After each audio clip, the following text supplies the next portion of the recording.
Hello everyone, this is Dean Kelley again with the Georgia Transparency Coalition. I'm here today with Matt Harris.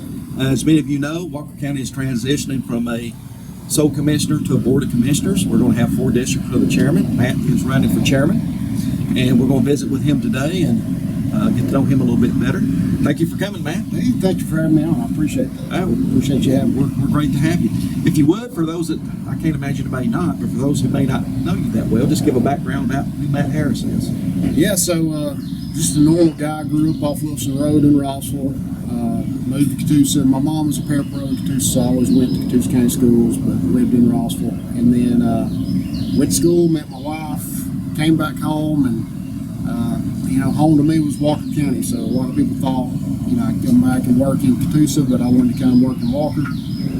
Taught a couple of years and just wanted to see what it was like to do an interview. I was finishing my master's degree, and I thought I'll do one, and they gave me the job. So I was pretty surprised. I was 26 and was an assistant principal at Gilbert. Spent 2 years there, and then midway through the second year, or through the third year, they made me principal. So it was a great experience. Those people were like family, and so I spent the next 6 years there, and then finally I kind of got an offer I couldn't refuse to move to central office, be able to school innovation, career tech, vocational, media specialist, and some other things. So I spent the past 3 years doing that, and in that I realized, I don't have a budget, so I had no money. One of the things we did was Walker Launch, which puts kids on the GNTC campus. And that's been a great experience, getting to work with workforce. And so I really decided I just had to rely on building relationships to get anything done, because I didn't have any money. And I've written a bunch of grants, and so we funded a lot of the programs I've done through grant funding. But I kept meeting these great people that are working really hard for Walker County, and the more I met them, they'd ask me to be on something or help them, and I'm happy to help, and I kind of like being the behind-the-scenes guy. So I've worked with different groups all around Walker County and really all around the region, and really specifically towards workforce development and economic development. That's been kind of the areas that I've contributed the most.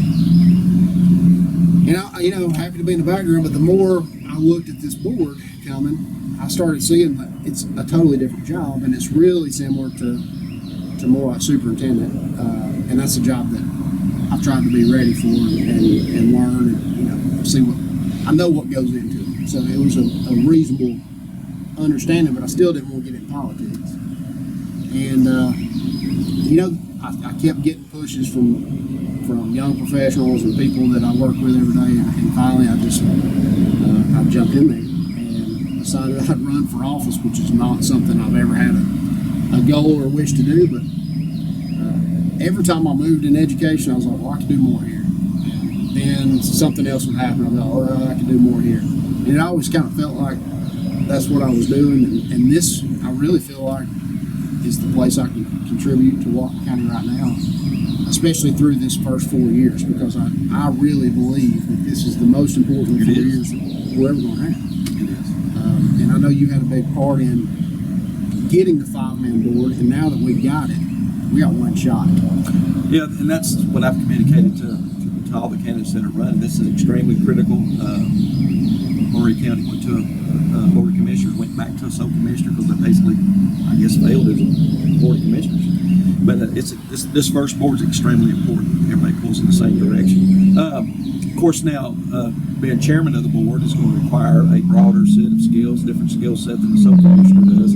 What's going to be your overall philosophy on being chairman? Well, everywhere I've worked, I focus on team building, consensus building. I'm really good at building consensus, driving the team forward, and kind of letting everybody work, but keeping everybody going in the right direction. And I feel like that's why I ran, is that sole commissioner, while it wasn't super interesting to me. It's not that I didn't feel like I could do it, but the skill set of saying, yeah, here, we're doing this, there's plenty of people that can do that. But to get people together and move them in one direction and still run the day-to-day operations while also making sure those other 4 board members have a voice and are able to contribute, that's where I felt like my skill set would be best used. And You know, this is a one-time thing for me. I don't have any dreams. You're not going to see Matt Harris signs if I don't win. You know, I'm not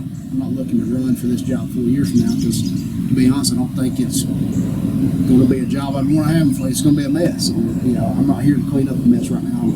I'm here to get us moving forward. And a lot of people say, well, he doesn't really want the job. I absolutely want the job. I feel like God put me right here. I feel like everything that I've done beforehand puts me here. But if it's not what I'm supposed to do, then I don't have to have it. You know, I'm doing it because I want to serve, not because it's just some dream of mine to be a politician. It pains me every time somebody says I'm a politician. You know, just be honest. But yeah, I feel like there's communication is an area that we've got to have better, you know, communication with our employees, with our residents, with our elected officials, and that's a place that I think immediately I can go and make a change. When this new commission is formed, what do you think are going to be the major issues that you're going to want to jump right on? Well, we've got some that have come up through the election. Animal shelter, we definitely have to address. Roads are at the top of the list in my book, and then we've got to look at. We're bringing in a ton of tax revenue. We've got to look at a value proposition for our residents. Are they getting their money's worth? And so, if not, we either need to start providing value for what they're paying, or we need to drop property taxes down, and hopefully there's a combination of both that we can do. But outside of just making sure that this board is focused on the best for all of Walker County and getting off to the right track, you know, we've got to decide when we're going to have a meeting, how the meeting's going to proceed. You know, the organization of notifications, and there's so many behind the scenes things that need to be taken care of, and those are things that I'm going to have to spend the next 6 months making sure that we get right, so that day one we're able to move forward. Those are the big issues. I think roads, codes, and taxes, and then the animal shelter are probably the 4 biggest issues that we need to address. Well, okay, let's talk about those 3 a little bit. Number one, let's talk about codes, because that's a big issue in Walker County. Of course, we know that Chandler revised the codes back down, changed them a little bit. What are your philosophy and your thoughts behind the codes and how they should be enforced, or how should that be handled? Yeah, so we definitely need codes. We need credentialed codes officers, credentialed codes employees to administer those codes. If your codes are only as good as the credential behind them, so if you just say, "Hey, this needs to happen," it's just a guy out there with a polo shirt on, you can't trust that that's what needs to happen. So I think that's one issue. First and foremost, we need to focus on safety. So we've got a lot of out-of-town landlords that are they rent places that I would not consider safe for our residents, and so we need to address those, number one. So we're going to go clean those places up. That's first and foremost. That's no problem, no brainer. Let's go there. And then it's about when you start getting to homeowners and people that live here every day, then it's about developing relationships and having good communication. And so we don't just walk out and hand you a ticket. We come alongside you and say, "Hey, you know, how can we fix this together?" There is a point where you need to clean and lean, as they say. But those should not be, that shouldn't be your first play. Your first play should be developing a relationship with that person, seeing what the problem is, seeing how we can address it together. Now, the reason I'm bringing this up, because I've had several people mention it to me, because some folks in our community are very concerned about their personal property rights, and they don't like the idea of them coming on the property, inspecting their homes. So, should this be complaint based, or should our code enforcement be out literally inspecting homes and looking for those problems? I personally think it should be complaint based. I'm not against, me personally, lodging those complaints, and so especially when you're looking at those out of town landlords that people that have nearly abandoned their property, I'll make a complaint. I'm fine with that. But I do believe when you have such a diverse county and you've got an area from the Cove and Kensington and Villanelle to Rossville and Rock Spring, Chickamauga, and Lookout Mountain, you can't go look for the same compliance in every issue, because you've got so many different circumstances. So we've got to find a balance for how we approach this, and a lot of it is just being respectful to people and and understanding how to work with people. And I think that's having respect for the residents and the taxpayers goes a long way when you're addressing these needs. I live in Walker County because I own my property. I like to be left alone. I'm not some big government. I mean, I'm not big government at all. I'm not, big brother. If I want to do something at my house, I got 7 acres, I want to be able to do it. I mean, it's just a fact. I'd live in Chattanooga if I wanted somebody to tell me what to do. I'd live in HOA if I wanted somebody to tell me what to do. I don't want somebody to tell me what to do. Yeah. But when you start looking at safety issues, That's different. That's different. It impacts your neighbors. And there's also points where, let's be honest, I mean, you have some common sense. There's some cases where, okay, yeah, I respect your property rights, but you're impacting everybody around you because it's nasty and you're affecting other people's property. Yeah. Property. Their rights and their values and things like that. There's a line there, and common sense says that there's a line, and so a lot of times, when in doubt, use common sense, and that's about. Yeah, and I brought this up to the other candidates is that Walker County is such a large, diverse county that one set of codes that might be appropriate in Rossville is not appropriate on the south end. So we've got to come up with a way to deal with that issue as well, I think. Let's talk about roads. Of course, I've talked to Shannon, and of course, he has not bonded any of the money from the T-Splosh to pave the roads. Is that the right way to go, or should Shannon be bonding the money and getting more done sooner? I do feel like, I'm supporting the Splost. We'll move to it real quick. Mm-hmm. We didn't put a bond option in Splost, and while I don't believe in just borrowing and leveraging your future, you can't. It's hard to get things done. 4 years from now, we got some of the lowest oil prices in history. Now will be the time to bond and get some stuff done up front. So if it allows us to lock some prices in, and we look at its cost to value, if we look at the value and say, hey, it could be $4 a gallon for fuel, or it might be at $200 a barrel for oil 2 years from now, and we're at zero or negative right now. Now's the time to do some paving. Well, that plus just the general maintenance on roads with patching and all that, how those costs balance to going ahead, like I said, and bonding. Exactly. And so, interest rates are just all-time lows. Oil's at all-time lows. So if there's ever a time to bond, this is the time. And then one thing we've got to have that we're not addressing is we got to have the right equipment. We can't pave or patch for long term. So like we should nail everything down, resurface small areas. Even if we don't pave all of our roads, we should be able to do that in-house. They can't do it. So they got to cold patch everything. It's just emulsified gravel that gets washed out. We've all seen it. We've all had it kick up on our cars. And, if they do a cut because of a water main on a newly paved road, we don't have the equipment to go do that. And that's absurd. You've got to make sure that we can do good quality work when we do it, or we're just wasting our money every time we do something.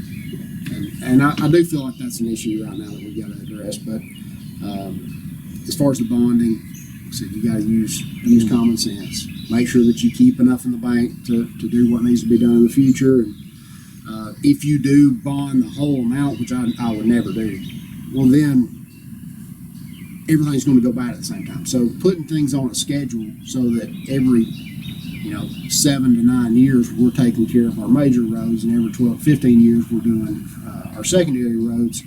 You don't want to do it all at once, because then you'd have to do it all at once 15 years from now. I mean, we've got to be smart and know that we can't put ourselves in this situation again.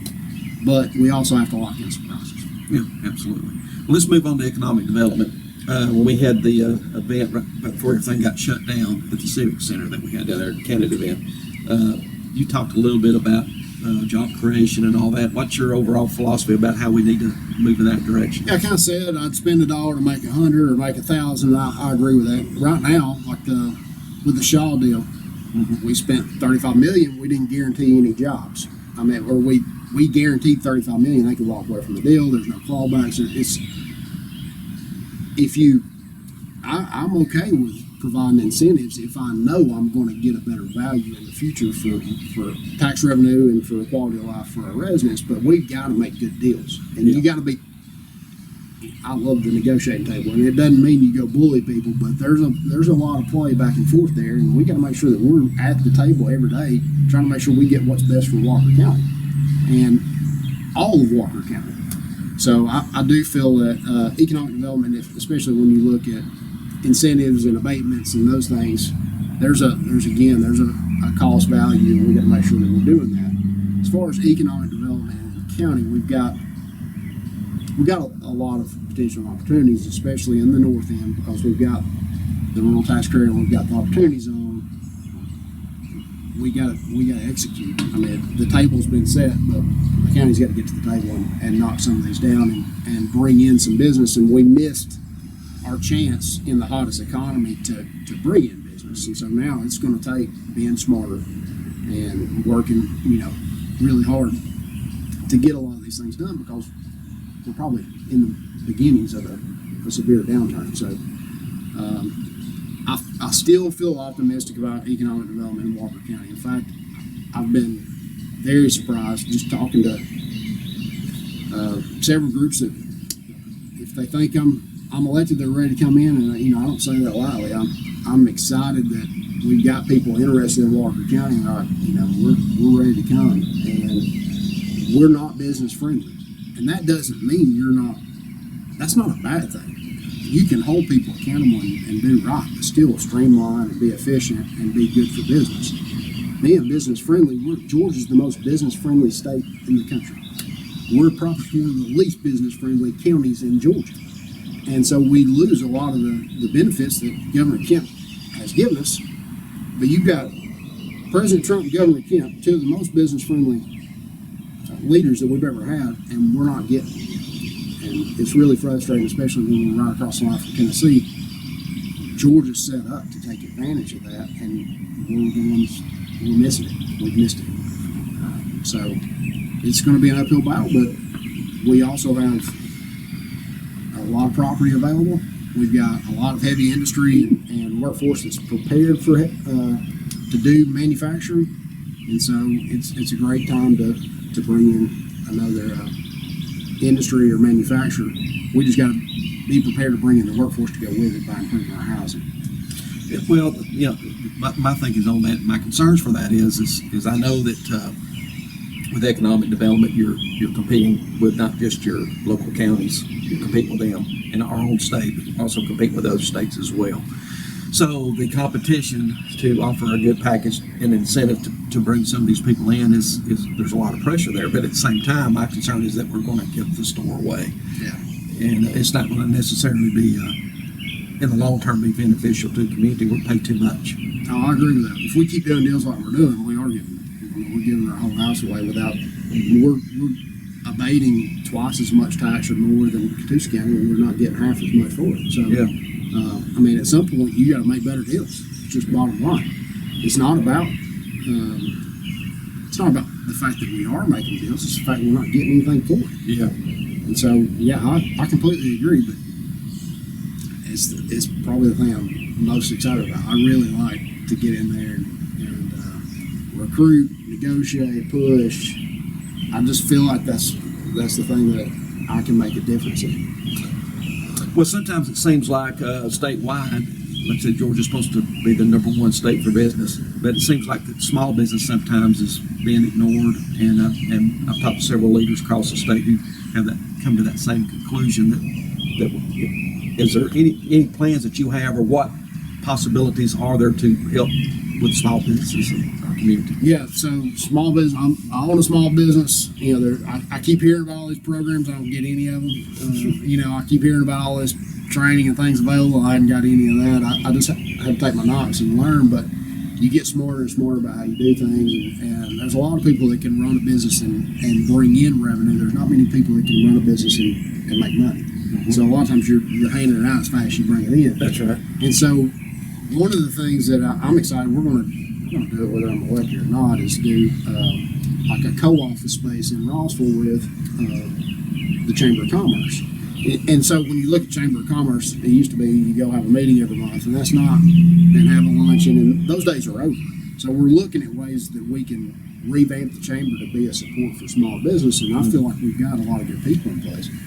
But the long term is a business incubator and back-end services, website, social media, and accounting and payroll. Those are areas that are really difficult when you get in to a small business. You might know your industry, but knowing those aspects that are vital to your business are very difficult. So without using tax revenue, we can provide some supports to small business to make sure that they're on the right track. And I feel like that's a win-win. I mean, it'll be great for the chamber, it'll be great for the community, and it won't cost us anything because it should be revenue neutral. We should be able to bring in enough revenue to push that out. It'll be, again, it's a generating revenue for the chamber and letting them kind of move to the 21st century. But those are things that we can easily do, and I've already got those relationships in place. It would be, if that's successful in Rossville, I would love to see that go to Lafayette and Chickamauga and any other area that we feel like it could support. Because having one office that people sit at every day, it's just not how things work today. You got to be dynamic. Yeah. And so I'm excited about that. I think that's a good place to use the chamber, and the chamber can get benefit. If we were larger, could we look at a small business, group or department? Yeah, but I mean, we're not. I can't use tax revenue to form a new department and say, yeah, we're going to do things. But we can use what we have, be more efficient in how we're doing it. Yeah, and of course I know there's a balance, so you have to be careful because I don't like the idea of government picking the winners and the losers in our economy. But at the same time, we do need to create an atmosphere of, like you said, an incubation where we can help businesses. You come in and you want to help, I'm going to help you. I mean, it's the same way I've helped a lot of businesses getting started, even in the same industry, because there's plenty of business for all those. But I'm happy to help any of those people that want to get into it, because it's an uphill battle.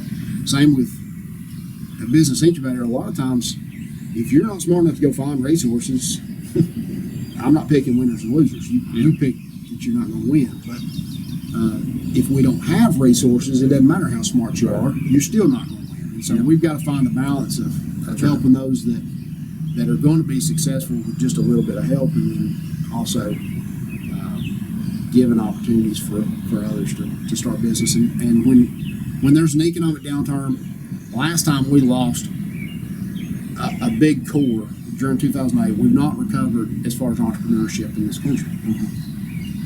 If we take another wave and another hit to entrepreneurship, we're not going to have, we're just going to have chain restaurants and big box stores in other counties, and we're not going to have the tax revenue. So we've got to build our own.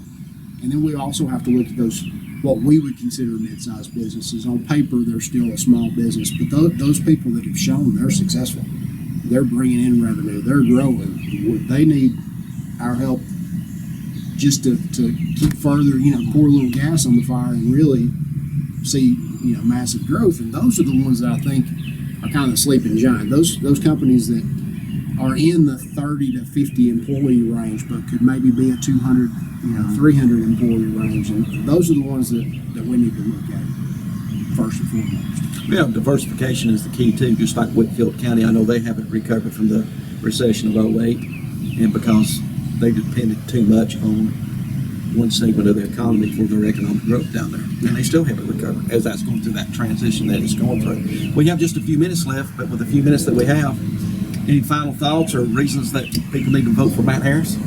Well, I'm gonna do what's right, and I'm gonna treat people with respect. I'm going to work hard every day for you. I feel confident in one thing, and that's my work ethic. I know that I can work hard. I know that I can be collaborative and move us forward. And I'm just honestly tired of the same old. Nothing's changed in 40 years, and maybe it was good 40 years ago, but it's not good today. And I really do believe that we can do better, but we've got to get out there and vote, and we've got to start moving everything forward in Walker County. And this is the time. Every time somebody complains and says, "Man, I wish Walker County was different," this is your chance to make it different. And I want to be there with you doing that, and I believe this board wants to do it. But it's going to mean getting the right people in there, and if you don't go vote, it's not going to happen. But I'm just tired of the status quo. I'm tired of the same way it's always been. I'm tired of business as usual, and I'm ready to change. I'm ready to move things forward, and I need your vote to do it.